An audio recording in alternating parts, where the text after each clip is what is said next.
This is day 278, opposition in all things.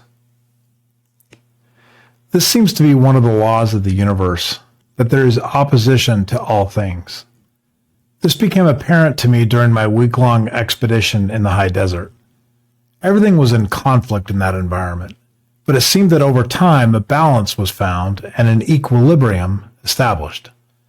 When one thing was tipped in one direction, other things would respond in kind. The lack of water was evident, but not as dramatic as an impact as you might think. On one hand, there was clear evidence of recent water activity in terms of washed-out ravines and recent erosion caused by flash flooding. On the other hand, there were signs that water had not been available for several months, evidenced by the dry grass and parched patches of soil. It was clear, however, that most of the species in this environment had learned to adapt to these circumstances quite well. After all, the signs of abundant life were everywhere. The balance created in this ecosystem was not perfect by any means. There were imbalances visible everywhere.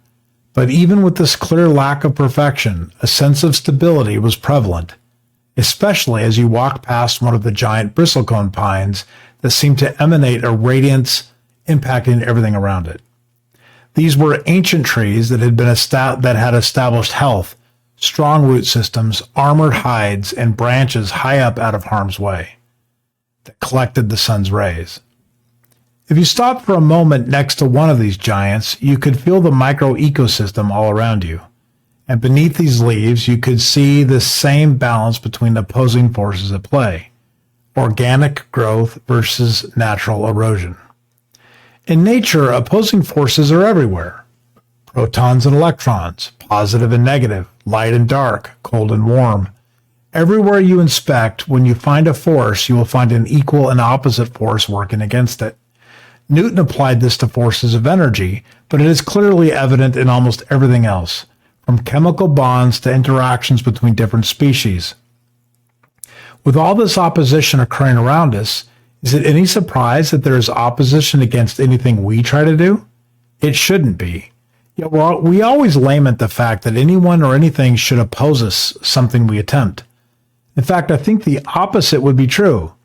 If you are trying to do something and nothing is opposing you, then I would really ask the question, what is wrong?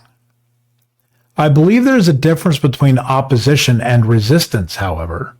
Opposition is a natural force, usually ideological or strategic in nature. Resistance, on the other hand, implies hardship, defiance, or survival. It may involve enduring pressure or pushing back. I think it is healthy to understand which force you are actually dealing with when experiencing a force against you. Opposition is much different than resistance in that opposition will always be there, whereas resistance can be overcome with significant effort. You may decide that the resistance you are experiencing is not worth the effort to overcome. However, you should never decide to stop an effort due to an opposition. This is because you will always have opposition. It's just natural. If you quit because you are opposed, you are a fool. If you quit because you face resistance, well, you could potentially be wise. Resigning a chess game because your opponent is opposing you would be ridiculous. However, resigning because the resistance is so strong that you are losing by an overwhelming amount of material is just realistic. Chess is a great example of this principle. The game of chess is amazing because of how balanced it is in opposition. Every opposition in chess, 32 light squares and 32 dark squares, equal opposing pieces held in symmetry. The even number of ranks and files creates natural opposition as pieces advance on the board.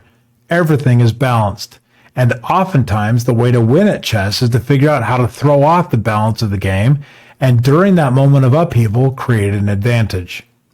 In this case, opposition is part of the game, and so it is in nature, so it is in our lives, and so it is in our companies.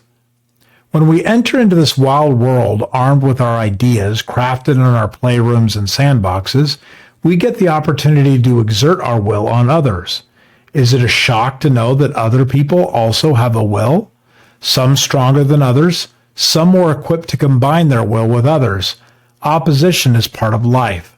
Finding the right balance and or way to disrupt that balance is part of the game of life. In some cases, the bristlecone pine tree has had over 4,000 years to figure that out. You have less than 100. Have fun.